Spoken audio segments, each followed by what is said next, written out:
السلام علیکم ورحمۃ اللہ وبرکاتہ۔ میں فقیر قادری محمود اختر القادری بحیثیت ایک سنی صحیح العقیدہ مسلک اعلیٰ حضرت کے ماننے والے مسلمان ہونے کی حیثیت سے تمام اپنے سنی صحیح العقیدہ بھائیوں سے اس وقت مخاطب ہوں۔ وہ معاملہ جو مولوی سنابل رضا حشمتی نے حضرت محدث کبیر علامہ ضیاء المصطفیٰ صاحب قبلہ کی شان میں طرح طرح سے گستاخانہ جملے اور ان کے حامیوں نے جس طرح سے حضرت محدث کبیر کو طعن و تشنیع اور گالی اور دیگر مغلظات سے منسوب کیا ہے، اس سلسلے میں مجھے آپ حضرات سے یہ عرض کرنا ہے کہ حضرت محدث کبیر علامہ ضیاء المصطفیٰ صاحب قبلہ نے مولوی سنابل رضا حشمتی کے خسر کے بارے میں یہ کہا تھا، تو خود ان کا بیان ہے کہ میں نے بر بنائے شہرت اس کو دیوبندی کہا۔ اس سے میری مراد ہرگز یہ نہ تھی کہ وہ دیوبندیوں کے عقائد کفریہ سریہ کا قائل ہے، چونکہ مولوی سنابل رضا حشمتی کے خسر کے بارے میں یہی لوگوں میں مشہور تھا کہ وہ دیوبندی ہے۔ اس بنیاد پر انہوں نے دیوبندی کہا، بلکہ خود اسی وجہ سے جو ان کے خسر کے بارے میں لوگوں کو معلوم تھا کہ وہ دیوبندی ہے، مولوی سنابل رضا کے گھرانے کے بہت سارے لوگ ان کی تقریب نکاح میں شریک نہیں ہوئے۔ اگر محدث کبیر دامت برکاتہم القدسیہ نے اس شہرت کی وجہ سے اسے دیوبندی کہا، تو چاہیے یہ تھا مولوی سنابل رضا حشمتی کو کہ وہ حضرت محدث کبیر سے رجوع کرتے، ان سے اس سلسلے میں گفتگو کرتے کہ کس بنیاد پر میرے خسر کو آپ نے دیوبندی کہا، کیونکہ علامہ ضیاء المصطفیٰ محدث کبیر کوئی معمولی شخصیت نہیں ہے، نہ کوئی اجنبی شخصیت ان کے لیے۔ ان کے والد کے یہ استاد ہیں اور ان کے بڑے والد حضرت مشاہد ملت کے جگری دوست اور کلاس فیلو ہیں۔ وہ ان کے پاس آ کر کے انہیں سمجھنے میں کوئی عار نہیں ہونا چاہیے تھا، لیکن بجائے اس کے انہوں نے اسٹیج پر اور دیگر ذرائع سے حضرت محدث کبیر کی شان میں بڑے ناہبہ جملے کہے، طرح طرح کی بھکتیاں کسیں اور طرح طرح کا حکم لگایا۔ یہ بات جب کافی بڑھ گئی تو حضور تاج الشریعہ دامت برکاتہم القدسیہ نے اس معاملے کے حل کے لیے دونوں فریق کو بلایا۔ جس تاریخ پر حضور تاج الشریعہ نے دونوں فریق کو اپنے وہاں آنے کی دعوت دی تھی، حضرت محدث کبیر اس تاریخ پہ وہاں حاضر ہو گئے، لیکن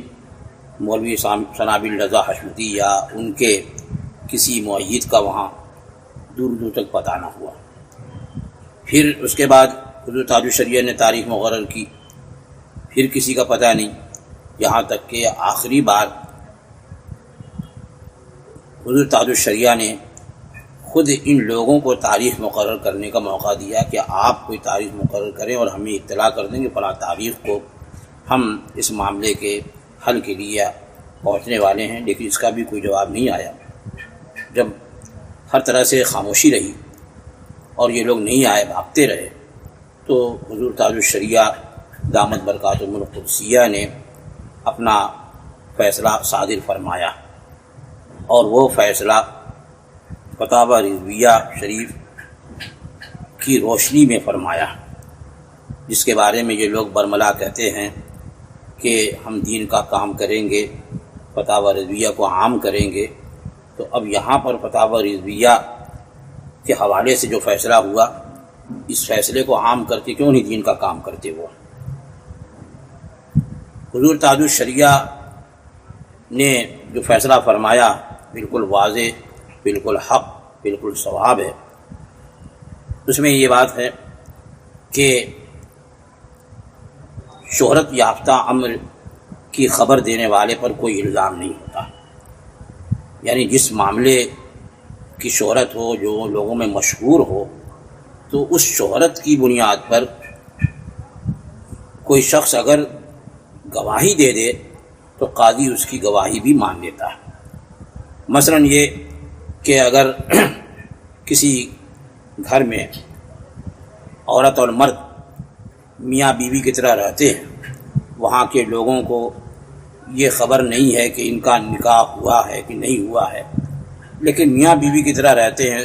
سب لوگ جانتے ہیں کہ یہ میاں بیوی ہیں۔ اب اگر قاضی کے وہاں گواہی کی ضرورت ہوئی تو وہ لوگ اس بات کی گواہی دے سکتے ہیں کہ یہ میاں بیوی ہیں، اور ان کی گواہی قاضی قبول کرے گا۔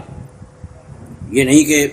وہ نکاح کے وقت موجود نہیں تھا، اس کے سامنے نکاح نہیں ہوا، اس لیے کیسے گواہی دے رہا ہے۔ یہ شہرت کی بنیاد پر گواہی دینا ہے۔ تو جب کسی چیز کی شہرت ہوتی ہے اور اس کو کوئی بیان کرے تو اس پر الزام نہیں ہوتا۔ تو مولوی ثنابل رضا حشمتی کے خسر کے بارے میں مشہور یہی تھا کہ وہ دیوبندی ہے۔ اب بعد میں توبہ کر لی، دیوبندی سے توبہ کر لی، بہت اچھی بات ہے، لیکن جو پہلے مشہور تھا اس بنیاد پر اگر محدث کبیر نے اسے دیوبندی کہا اور خود وہ اس بات کی صفائی دے رہے ہیں کہ میں نے برمنائے شہرت اس کو دیوبندی کہا، اس سے میری مراد ہرگز یہ نہ تھی کہ وہ دیوبندیوں کے عقائد کفریہ صریحہ کا قائل ہے۔ تو اصل حکم تو یہی ہے کہ جب قائل موجود ہے، معلوم ہے کہ فلاں نے کہا، تو اس کے قول کی تشریح اور تفصیل اسی سے کی جائے اور اس کی طرف رجوع کیا جائے کہ تمہارے اس قول کا کیا مطلب ہے۔ ان لوگوں نے یہ سب کچھ نہیں کیا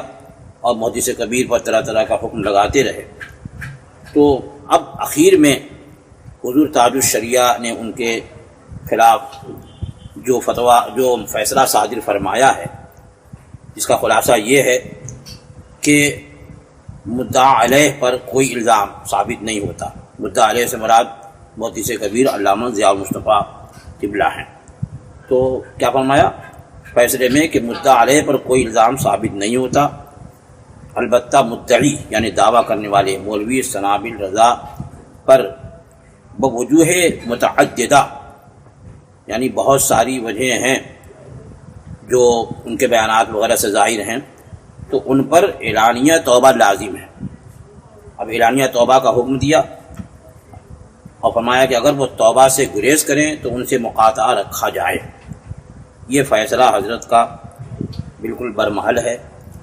اور بالکل صحیح ہے، اور کتب فقہ کے جزیات کے حوالے سے ہے، لہذا اگر کوئی شخص اس کا انکار کرتا ہے تو وہ اپنی عاقبت خراب کرتا ہے۔ حضور تاج الشریعہ دامت برکاتہم القدسیہ اس وقت جانشین مفتی اعظم ہیں، اعلیٰ حضرت فاضل بریلوی قدس سرہ العزیز کے علم و تقوی کے سچے وارث ہیں۔ انہوں نے جو فیصلہ صادر فرمایا اس کی میں پوری تائید کرتا ہوں، اور مجھے امید ہے کہ جتنے بھی علماء حق ہیں ان کے پاس جب حضور تاج الشریعہ دامت برکاتہم القدسیہ کے فیصلے کی کاپی پہنچے گی تو وہ بھی اس کی تائید اور تصدیق کریں گے، اور میں درخواست کروں گا مولوی اسماعیل رضا حشمتی سے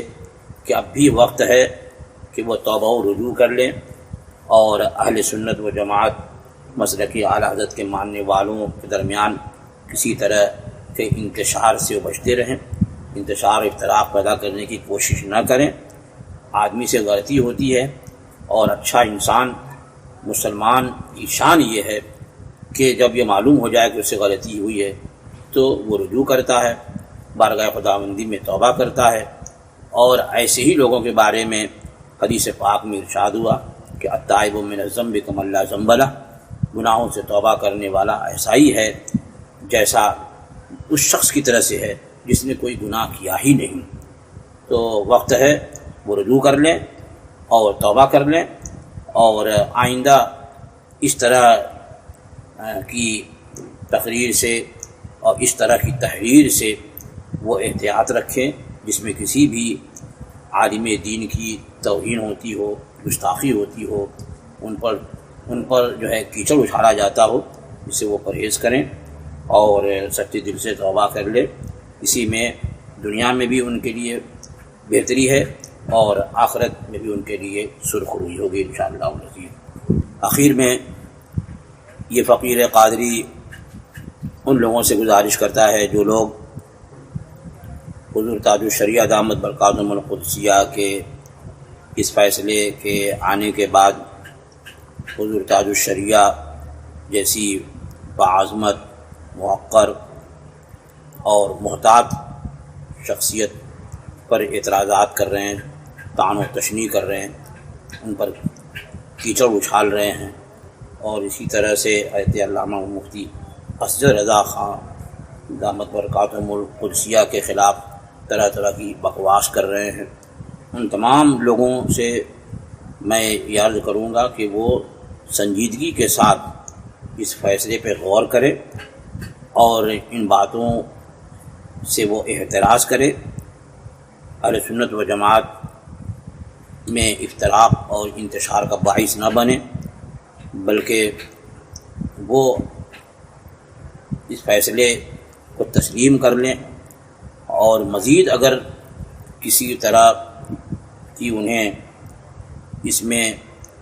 قبول کرنے میں کسی طرح کی بھی انہیں اڑچن ہو یا انہیں شکوک و شبہات پیدا ہوتے ہوں تو وہ خود حضور تاج الشریعہ یا محدث کبیر کی بارگاہ سے رجوع ہو کر کے صفائی کرا سکتے ہیں، اطمینان قلب کر سکتے ہیں، اور خامخواہ کے لیے ان باتوں سے دور رہ کر کے صرف مسلمانوں سنیوں کو لڑانے کا کام کرنا یہ کسی دیندار آدمی کا کام نہیں ہے۔